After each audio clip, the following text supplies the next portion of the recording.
Hi, I'm Dr. Elliot Adam from ElliotOracle.com. I'm also the author of the award-winning Fearless Tarot, How to Give a Positive Reading in Any Situation, and the upcoming Tarot in Love, Consulting the Cards and Matters of the Heart, which is now, I'm so excited to announce, available for pre-order on Amazon. So if you wouldn't mind helping to support my work, I would really appreciate it if you pre-ordered Tarot in Love. That's going to let companies know and booksellers know that that is a title that could be in demand. It is time for this week's Oracle reveal. So earlier today on Instagram, I placed up a photo of 3 different birds, and I asked you to use your intuition and ask yourself which one's calling to you, because that bird will have your message. And the birds were the swan, the hawk, and the nightingale. So if you're just joining me now, ask yourself which one's getting caught in your head, because that bird has your message. For those of you who picked the swan spirit, it says time for the deep dive. And Swan is all about taking the plunge and also really reconnecting with your deeper, intuitive, inner watery realm. Swan also glides across the waters gracefully. So this could be a time to remain dignified and to stay above it all and to keep your bearing. And Swan's also a symbol of transformation. So this could be a time where you're really coming into your own. First card for Swan is what it's best to place your focus on. And actually we get the Tower card. Now, despite the destructive imagery of the tower, for me, it's one of the most healing cards in the tarot because it snaps you out of denial. The tower can be a symbol for the head or getting stuck in your head. And you can see there's even a crown on the top of it that's popping off. And there's that lightning bolt that's casting the figures that were prisoners of the tower out. The tower can just represent something that's been imprisoning you mentally, something you've been stuck on. And the beauty of this card is that you don't have to remain there. Sometimes we think that we want to remain in a tower because it provides security or stability. And a tower can be something different for all of us. Sometimes it's a pattern or a habit or a structure or something that's not fulfilling for us anymore, but still somehow we cling to it thinking that it's going to bring that security. And this card is just saying that it's time to have the epiphany. It's time to look at your life and look at what is no longer serving you and let it crumble, let it fall away. The worst that's going to happen is you're going to come back down to earth and to nature and your nature. And once you're back in touch with that, you can build new structures in your life that are going to lead to positive results. The advice from your inner wisdom is actually the World card, another major arcana card. So for Swan, this is a deep time of transformation, and it's also a time of completion. Whenever we see the World card, it says that you're completing a major cycle. You're finishing up something very important. And it's time to tie a big ribbon around it and to release it, to let it go. It's also saying that you've already mastered this old tower lesson. It's time to move on from it.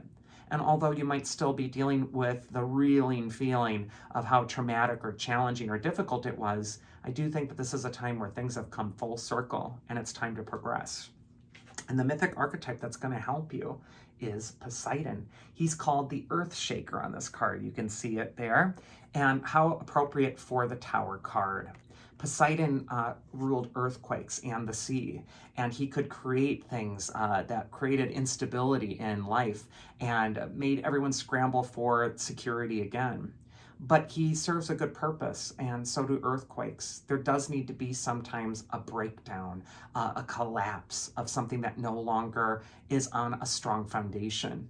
And so this might be a time for Swan where it's time to rebuild your life on something other than a fault line. And instead to scrap the old thing that's not working, be complete with it, move on, and cooperate with the earth that's shaking beneath your feet. That is the Swan, a very clearing message. Next we have the Hawk Spirit, and this card says, let Spirit be your guide. And Hawk is the messenger of the birds. He flies close to the sky and brings messages from the angelic realm. So if you're attracted to Hawk, this could be a time to soar above, or also to seek answers or seek information from something higher than yourself. First card for Hawk is where it's best to place your focus. And we actually got the Empress card. The Empress is one of the most reassuring cards in the tarot. And whenever I see her, I just kind of get her whisper in my ear saying, it's all going to be okay. And so I think the message Hawk needs to know is that it's all going to be okay. You just need a higher perspective. Not only does the Hawk have the high perspective, but so too does the Empress. She wears the crown of 12 stars, which allows her to look at things from some distance. And so this could be a time, again, where you're going to find comfort in detachment, but also in reconnection with the spirit realm and with that reassuring message of the mother goddess, of the empress, that it is all going to be okay. Things are growing just as they should. You just might need to be a little bit more patient at this time. The second card is advice from your inner wisdom.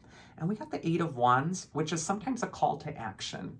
It could indicate that if you want to see something change or you're looking to see something progress or move, well, then get it moving. The Eight of Wands is also a card that says events are going to be speeding up for you. And for some reason, I just feel for Hawk, it's probably coming this August. There's just going to be a lot of energy. And so the presence that the Empress exemplifies, just really enjoying the moment, really being mindful of this time. This is where your power is at. Instead of getting anxious about what's going to be coming ahead, is going to be so instrumental and helpful for you. Because it does look like things are going to be picking up speed, but also that Eight of Wands represents opportunity, successful energy. So if you can keep up with it, it can really lead to new heights. And then finally, the mythic archetype that is going to help you if you pick the Hawk is Apollo, the far darter. His card says clarity. And so Apollo can also be an archetype of illumination and seeing things exactly for what they are. He also has that distant, higher perspective. And so if you're attracted to the Apollo archetype this time, it might be time to do a reading, connect with music.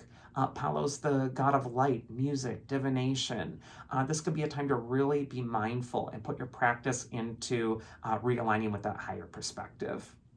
And then finally, we have the Nightingale, and this card says love is all around. And Nightingale is known for its beautiful voice. So this could be a time as well where you're using your voice, not only to create more beautiful words or beautiful creations in the world, but also to reassure or to exemplify love for other people. First card for Nightingale is where it's best to place your focus. We actually see the Devil card.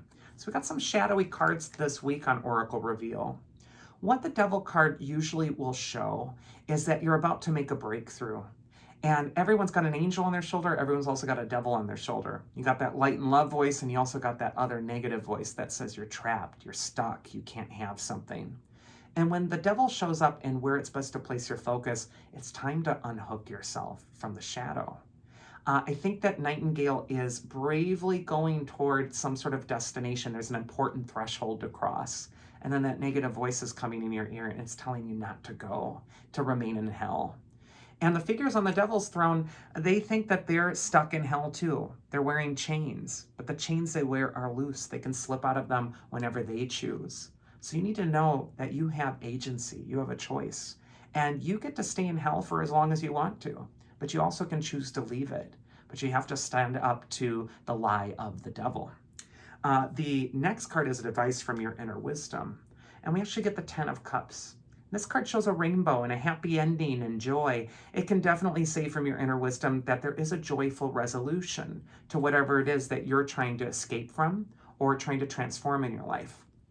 But I always look at that rainbow and I think, you know, rainbows only appear after a storm. They don't just appear when everything's bright and sunny all the time.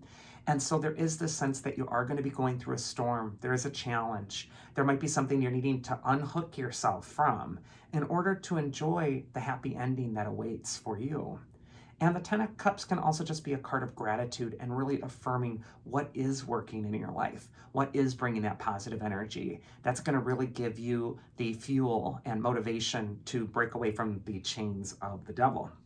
And then the mythic archetype that will help you is Themis. She's the goddess of the natural order. She's also a goddess of justice and law and rules. And so this might be a time where you have to lay down the law for yourself. Not only is it a time to look at the natural order of things, that storms lead to rainbows, but it is also time to put up some boundaries and to establish some new rules and values for what it is that you're trying to accomplish in your life. And that is this week's Oracle. I do hope you enjoyed it. If you did, you can check me out at elliotoracle.com and schedule a reading with me. Also, I will be teaching at Tarotpalooza this October, and I hope you buy a ticket for that. It's available on my Instagram page. Otherwise, I hope you all have a good week, and I'll see you next time.